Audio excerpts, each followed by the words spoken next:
We'll start this video up here. Yeah, and we'll get to talking about some Dune and our beta weekend impressions.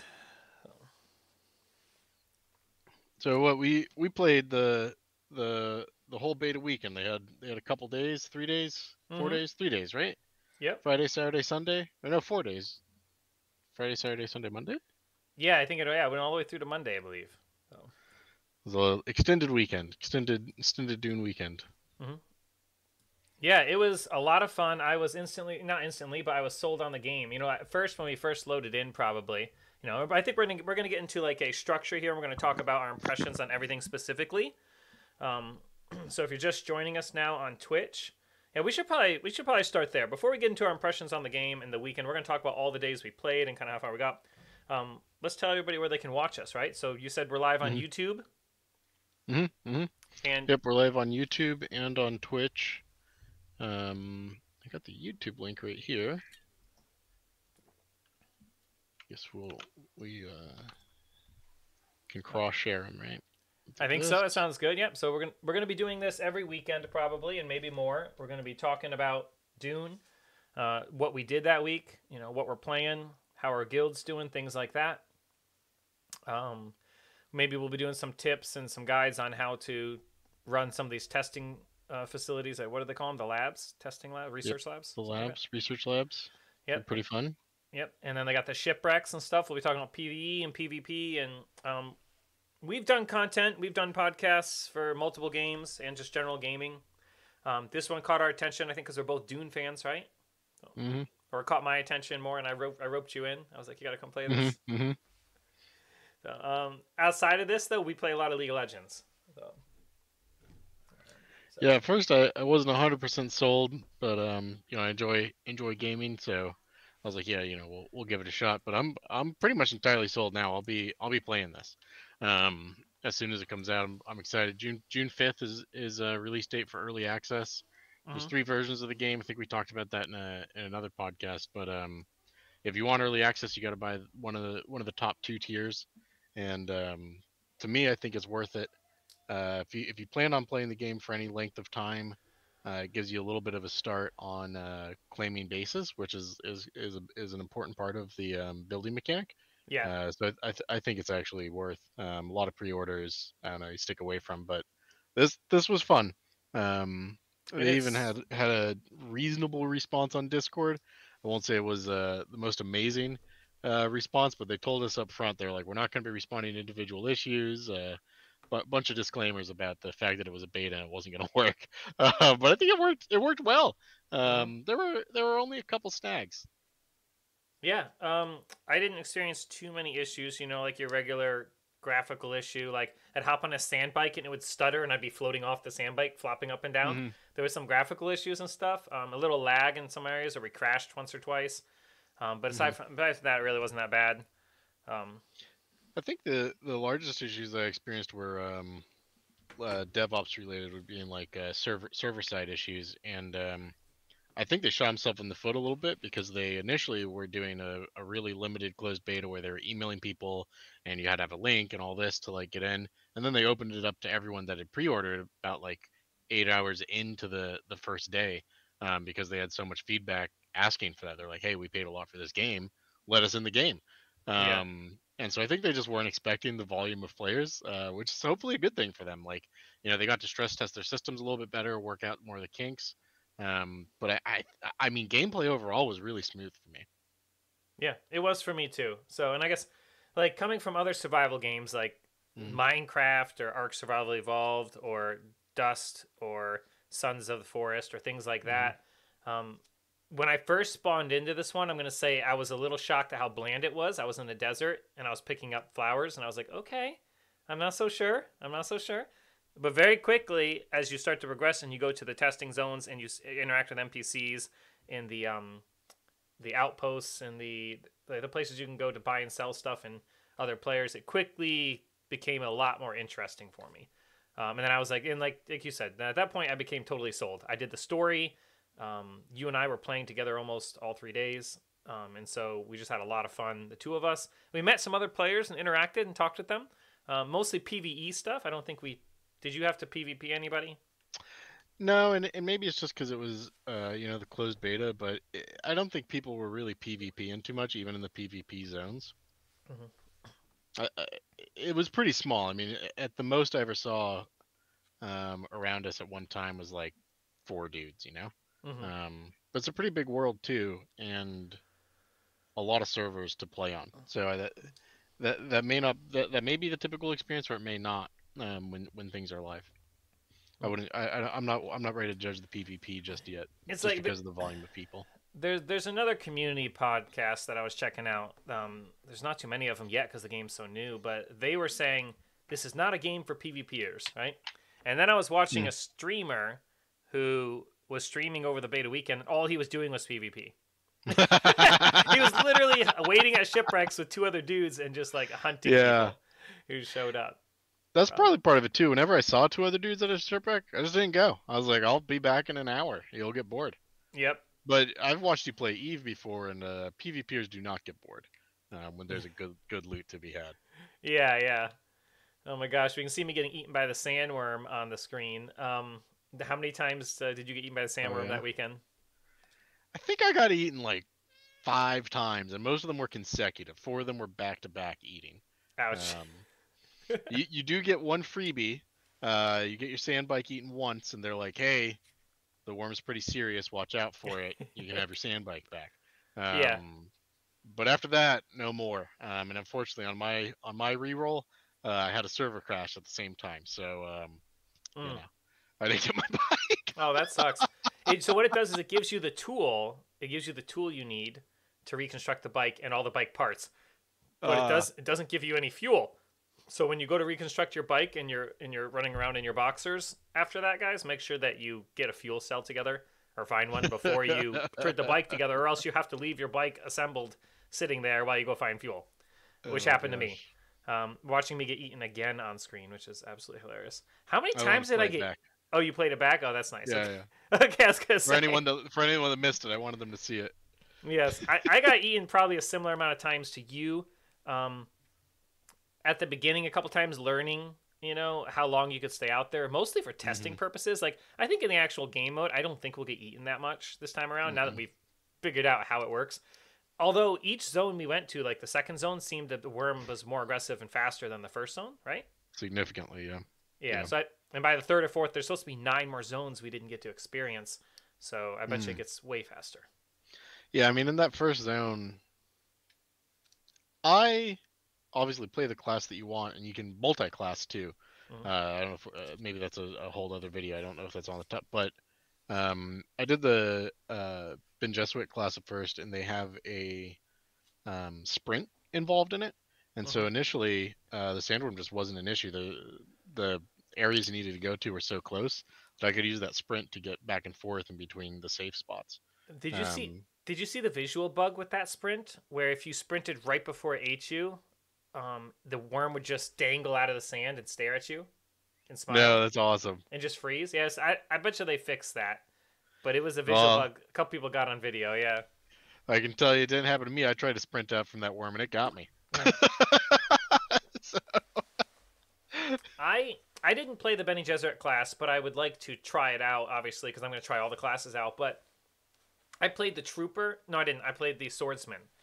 Mhm, And I thought that was very thematic for Dune as well.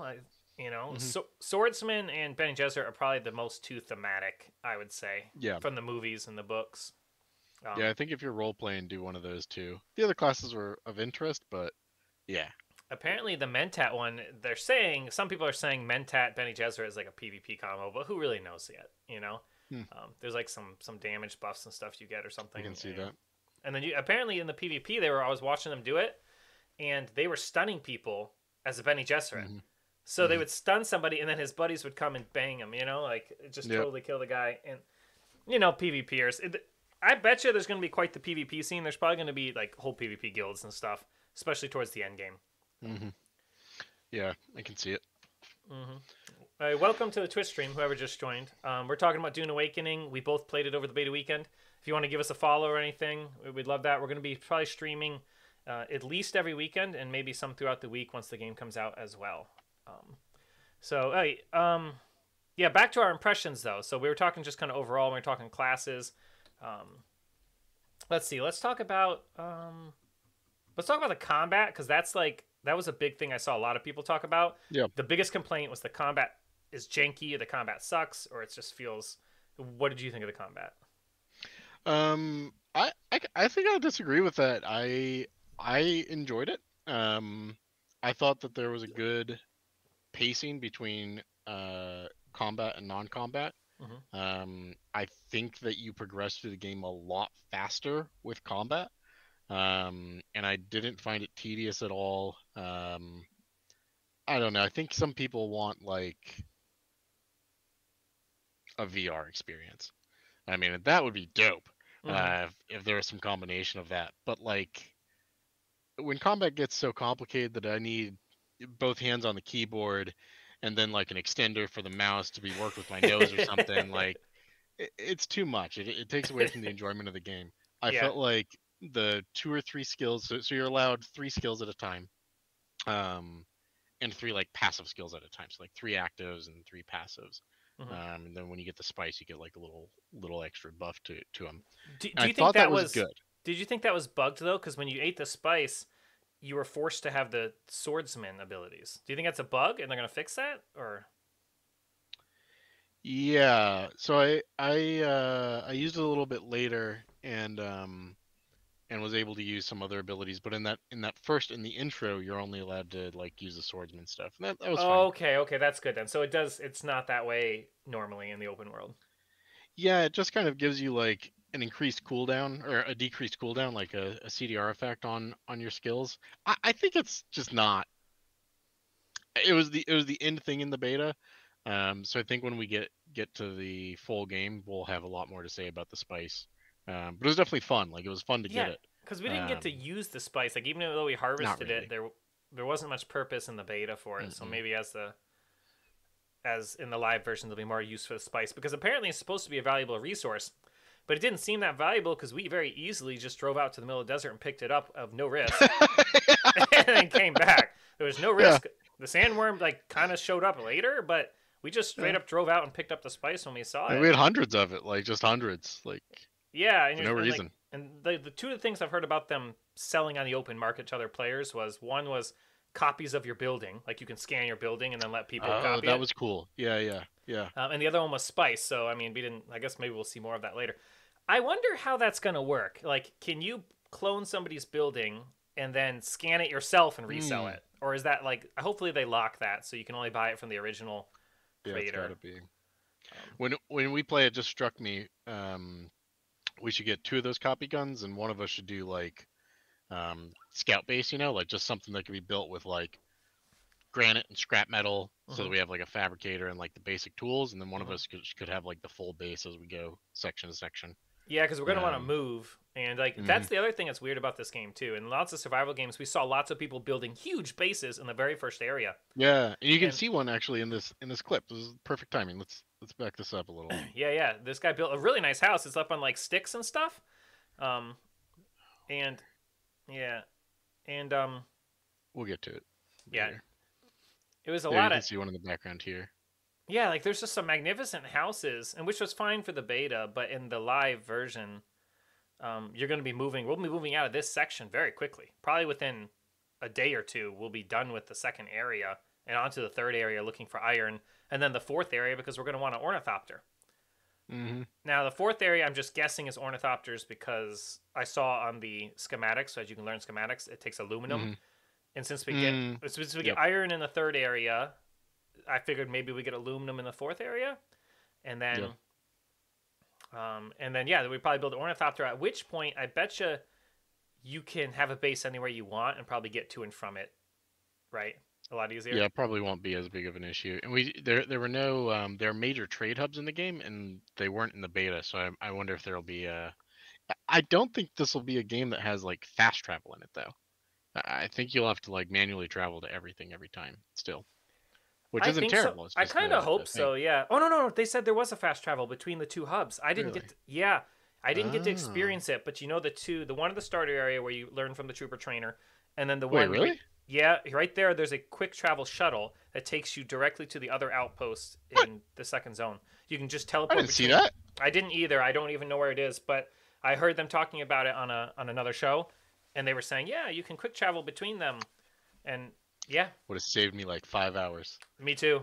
Like I I don't even know who you talk to, but I bet you it's an ornithopter, right? I bet you talk to like a guy, and then There's got to be one out there. he must fly you. I wonder if you get to see the ornithopter fly over the desert. That would be cool, like to be in it, or I wonder if it just blacks out and teleports you. That'd be kind of lame.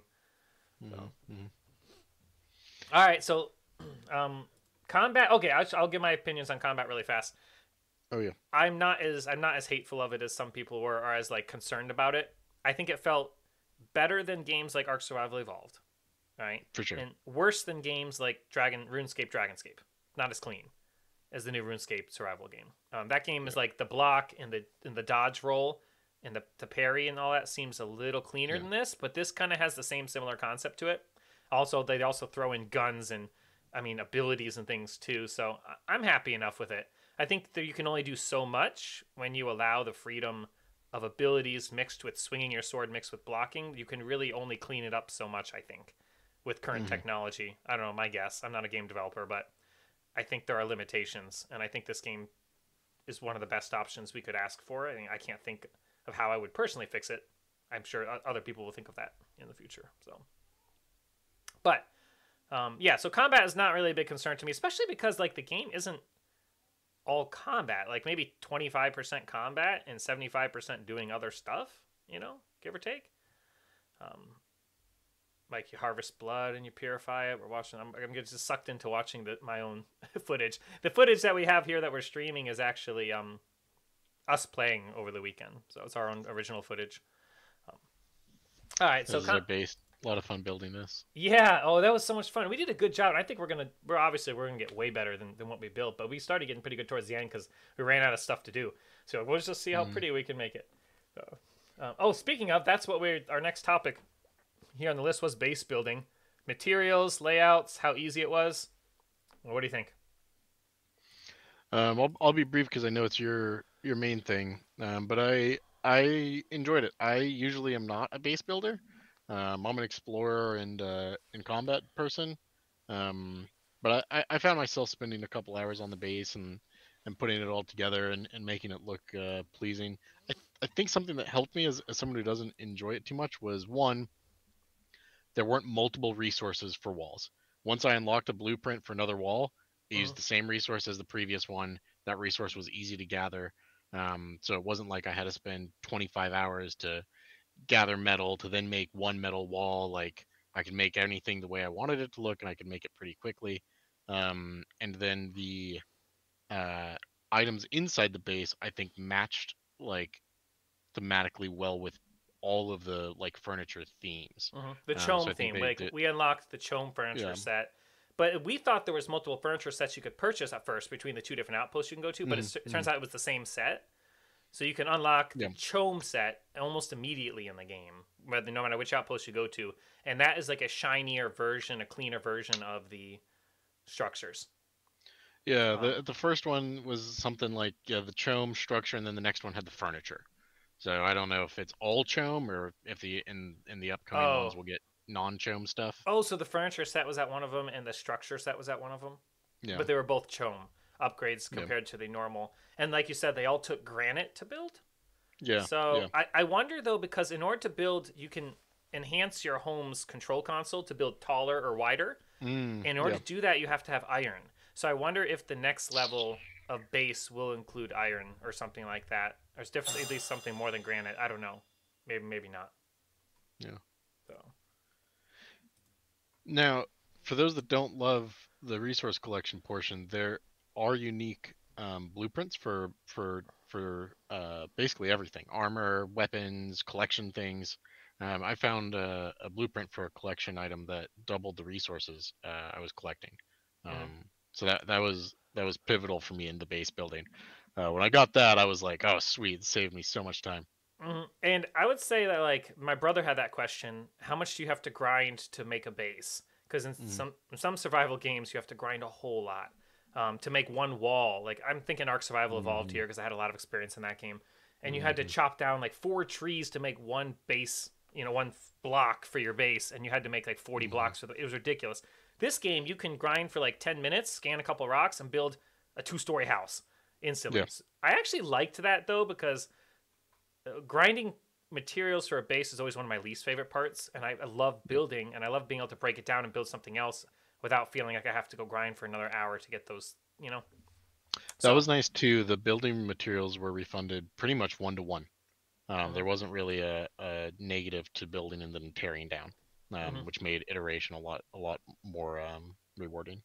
mhm. And now you were talking about we're actually picking up gear and the looting schematics on screen, I think, right now, but you were talking about the rare schematics like upgraded swords or upgraded armor and stuff, and then you could craft that. I like that addition to the game because you can sell those on the market. They said too, um, and Mm. Yeah, okay. So if you had a high level dungeon, mhm, the dungeons the research bases, yeah, let's um, talk about those.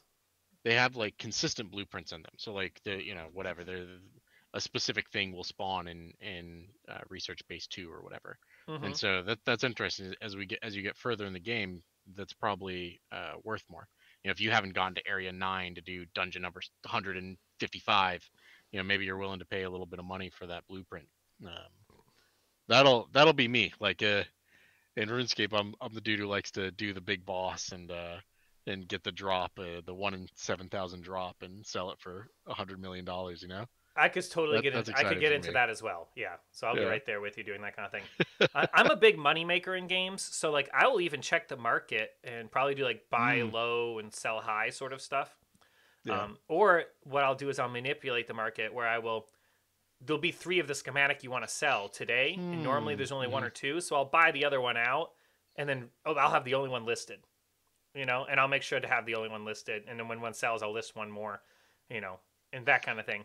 So I wonder when they do the exchange if it'll be instanced per world. I think they said it's across all of them. I think I recall that. All servers. I think so. That'd be better. Because you can switch the server you're on to go play with friends. You're not stuck in your Mm, server. And I didn't get to experience changing servers, but they said like if one of your friends starts playing on Haga Basin, whatever, and you start on mm. a different Haga Basin, you can still join them. I think because there's different instances on your world too, or can you not change worlds? Dang it, I can't remember now. Don't hold me to it. I might be wrong. Maybe you can only change instances because like our world will have our siege world. We do like they have a world and they have sieges is what they call them, right?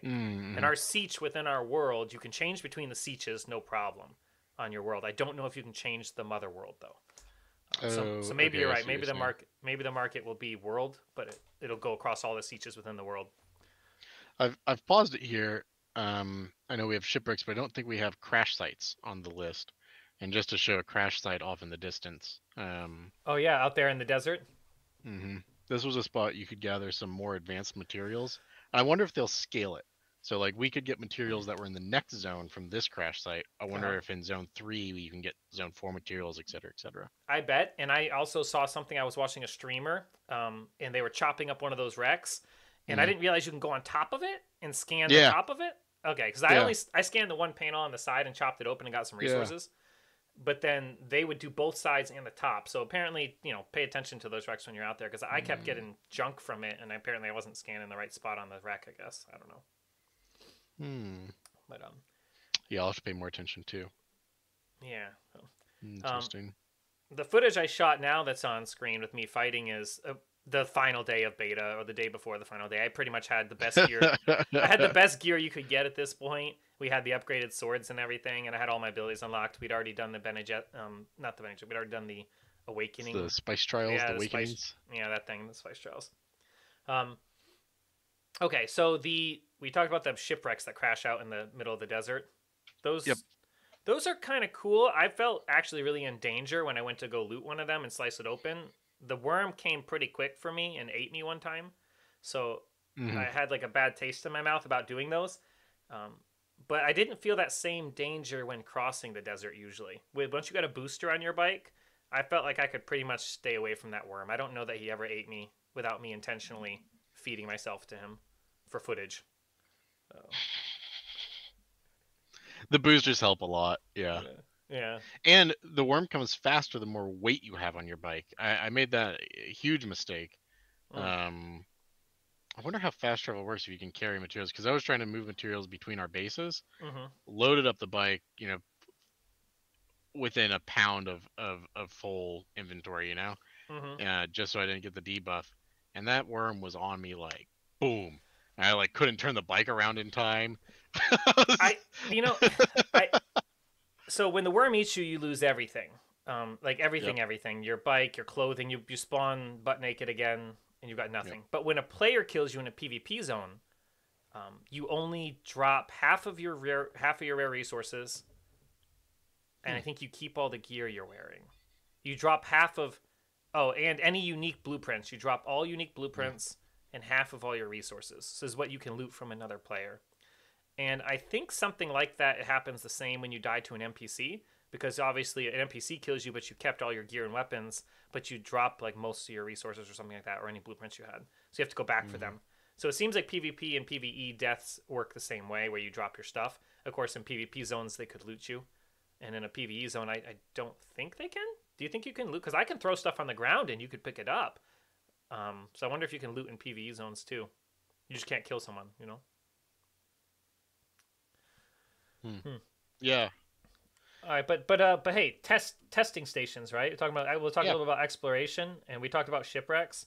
No, we didn't. We talked about like the when they crashed in the desert, but they're actual Hmm. stationary shipwrecks that are huge, and the shipwrecks Hmm. are PvP zones. The one in the first area in the Haga Basin is not a PvP zone. It's the Hmm. only Hmm. shipwreck in the game. They said that is PvE only. But the second Really? area that we went to, that shipwreck is a PvP zone, and that's where I saw footage of people killing each other. Um, Hmm. and they were organized too. There's like three of them, and like one guy would be doing the Benny Gesserit thing to freeze people, and the other guy would jump Hmm. down with a gun. And then they even tried to like bait the sandworm to come to them to eat somebody or something. These guys were terrible, terrible people. Um, but hey, did you like shipwrecks better, where you go and explore a shipwreck, or did you like the testing stations better? I enjoyed the testing stations a lot. I am the type of guy who, like in Fallout, reads every book and audio log and picks up every note off of every body. Mm-hmm. And there was a lot of that type of material in those testing sites that I found interesting. And I thought that they did a good job world building with it as well. Mm-hmm. Oh, we see you activating the spice here. That's cool. Yeah, I did that footage specifically just to show it because I was like, just people want to see. Because you know what? In the stats that they released for the game from beta weekend, there was a million bikes destroyed and 500,000 things done and so many whatever, and there was only 1,200 people I think that completed the fourth trial. They said to Awaken. Really? There was almost nobody in the beta weekend did it, and then Oh, everybody I talked to we hadn't did done it. it yet. Yeah, and I told them you got to do this, and a couple of them ran off to go do it. So I think people just Hmm. got distracted in the survival aspect of the game and Yep. base building and looting and just enjoying it for what it was. They didn't progress that part of the story as much as maybe they could have, So. Hmm. This was a cool story. We went to one of the testing stations and we got this dune buggy. And again, everybody on the beta server, because people hadn't figured out how to get a dune buggy yet, you can't build one because you can't get iron until the next area. But we Hmm. found one of these things kind of broken and busted in a testing station, and we disassembled it. We sawed it to pieces, took the pieces out, and reassembled it Yep. at an outpost here, and then we drove it around. I think I'm about to drive it into the desert and let it get eaten by a sandworm in the footage because I thought that was a funny way to get rid of it. Nice. Oh But yeah, this is the last day footage. mm-hmm. So Oh, so we're testing. almost to the end. We'll replay it. We'll loop it for our next Okay, segment. okay. I like the testing stations better. Like I'm in the same boat as you. I like them better than the shipwrecks. The shipwrecks were fine. I think they are based more for PvP, um, Mm. and they're more open and Really good schematic in one of them that I ended up using the entire those game. those probably I would guess have random schematics and random rewards as opposed to the ones I think that spawn in every testing zone, right? Was that No, your they they experience or no? they had the three that I did had some static rewards. Interesting. Yeah, Interesting. there was a disruptor gun in the third one. Hmm. Incredible disruptor gun. I didn't get to But it use I didn't get to use that gun. Is that like a shotgun or was it like a submachine gun? was like a submachine gun. Oh, that was good. We'll replay you getting eaten by the worm. That is Um, funny. Okay, cool. I mostly messed around with the swords for the most part. That's all, I almost used entirely swords the whole weekend. You I see, did. I didn't use that special sword. It was cool. It just refunded some stamina and stuff. But Yeah. then I had like a rifle I used. Obviously, I had it on me, but it was just like Mm. the base rifle. It wasn't like an upgraded one or anything. And I think you had all the Now, best guns that we were able to in find. the difference between the two, the submachine gun is the only thing I think you could use as a replacement for the knife, the disruptor gun, because it can Hmm. go through shields, and otherwise people that get on you, you got no recourse. But I don't think it's a full replacement, because you can't block with it. You can still get stun locked. I feel like you have to have a little bit of mixed combat, like you have to have a knife on you at least, in order to deal with close range opponents. Okay. So yeah, so maybe carrying So that's my take. a ranged weapon and a melee weapon at all times will be good. Now, I thought Yeah. that being able to mix and match abilities is really cool, right? Because you were talking about how you get 3 abilities that are actives and 3 that are passive. Mhm. So you can learn Mhm. all 5 skill trees and then pick and choose which abilities you want to be your 3 active and which to be your 3. And then you can switch them in the middle of the desert. Like there's nothing stopping you at any point from switching your abilities, which is Mhm. highly customizable. Um, so testing stations, shipwrecks, the ones that crash, there's just different content in the game, plus the base building, plus the story, right? So they have storyline, like a solo player storyline you can play through, which was the Trials of AQL or something like that, right? Mhm. And then they Mhm. also have regular missions that are like achievement missions, like craft this and scout this and research this, that are more like Mhm. tutorials. It's kind of something more like tutorial missions, but they go on Mhm. for a very long Mhm. time. And then they have contracts you can pick up from the outposts. So you can go and pick Mhm. up these contracts, and some of these contracts are go craft and deliver this. They have like crafting contracts. That's cool. Like you don't get that in a lot of games. Lots of games it's always go here, deliver this, or go here, kill this, and that's it. But they had like crafting and Mhm. building, and you could cheese the contracts by already having the stuff for it. You didn't have to do it. Yeah. Yeah, so that was cool too. Like, hey, I got this contract, buddy. Here, take the stuff. Just show up with it, and you can immediately get the contract and turn in the Yeah. contract within seconds. So that I liked that as Yeah. well. I like that they're not keeping you on rails for this experience. It's a very open, very do what you want sort of thing, which is nice. We're getting a look right now of the inside of our base with the chome furniture and stuff you can craft. You can sit in all the chairs too. I didn't show that, but you can sit in the chairs. You can't lay on the bed, and you can't do anything with the bookshelves or anything. But whatever, And then I tried to build the base as high as you could build it in the footage here, so I ended up building it as tall as it would let me without iron. And then apparently you can get iron. Um, Mm. but the okay, did want to mention one part we didn't get to see yet is the end game. What do we think's in the end game? Because they said there's the deep desert, and they keep talking about it.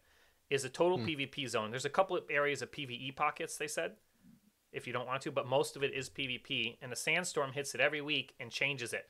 So new outposts show up and new mountains show up and new things, and the sandstorm kind of wipes out all the bases that are there. So you can build, but it'll be gone after a week. But also, Mm. some of the best, rarest resources in the game are abundant there, and so you can fight over those areas and PvP with people.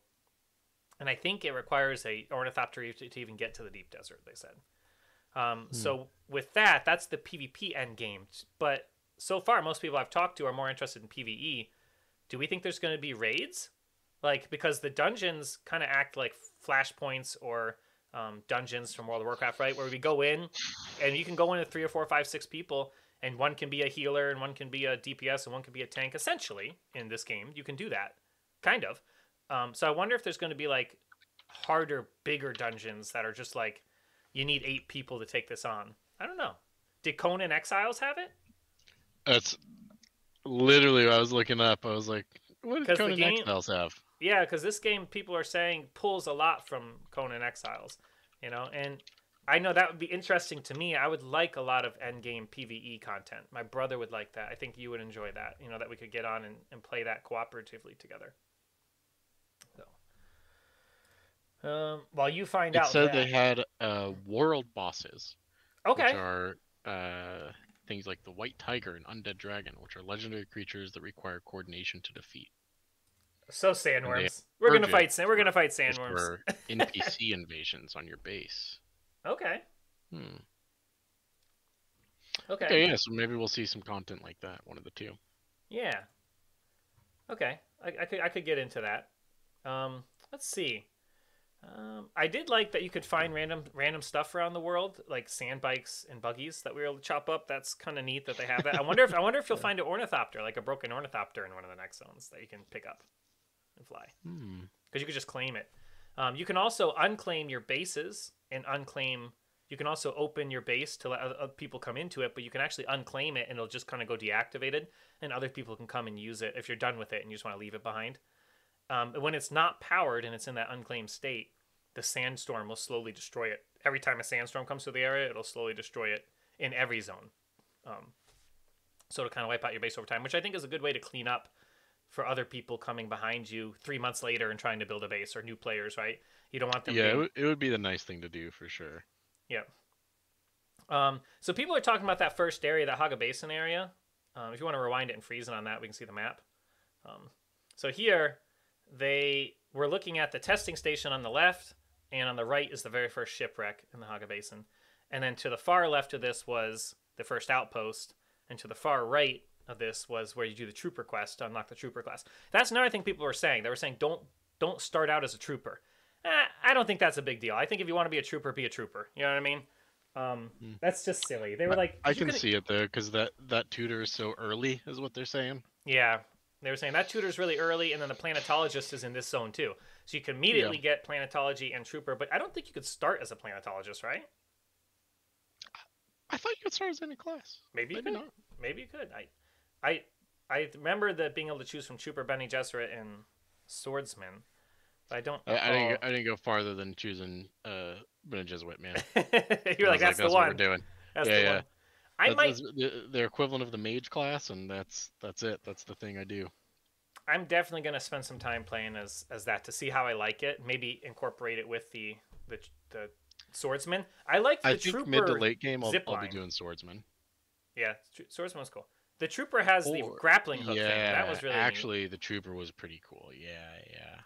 Oh, let's talk about some of the gear you can get. Because I think we covered most of the topics we wanted to talk about. So let's talk about the gear a little bit that you can equip and some of the things. They have a hover belt, which lets you kind of glide and hover, which was really cool.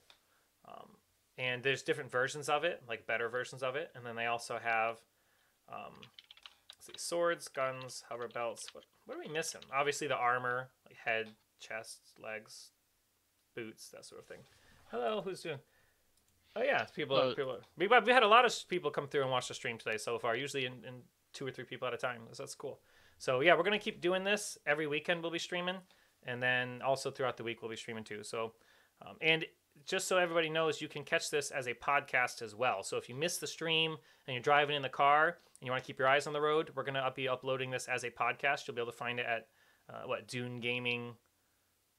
Dune Gaming 101. Okay, Dune Gaming 101 on YouTube and Twitch, and then just Dune Gaming on as a podcast probably. Or maybe I'll make it Dune Gaming 101. Either way, search for it. There's not a lot of Dune podcasts out there yet, so it should be pretty easy to find us. Yep. And we'll start linking it as well. So. And obviously the content will get a little more interesting as we get closer. Maybe on the next one we'll do lore or something like that. Help people choose between yeah, you know what? Yeah. Atreides.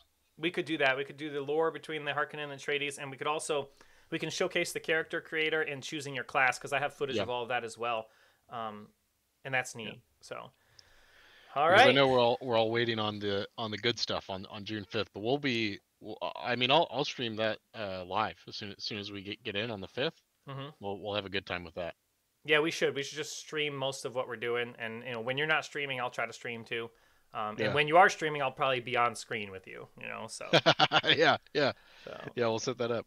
Yep. And then that'll be fun. We have a couple friends who are going to be joining us as well.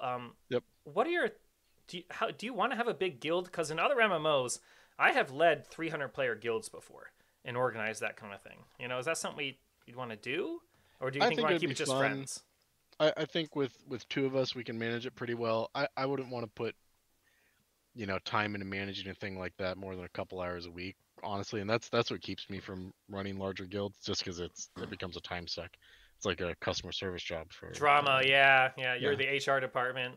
Yeah. So and so fed my bike to a sandworm. La la la. He drove all my shit out to the desert. Me. I get it.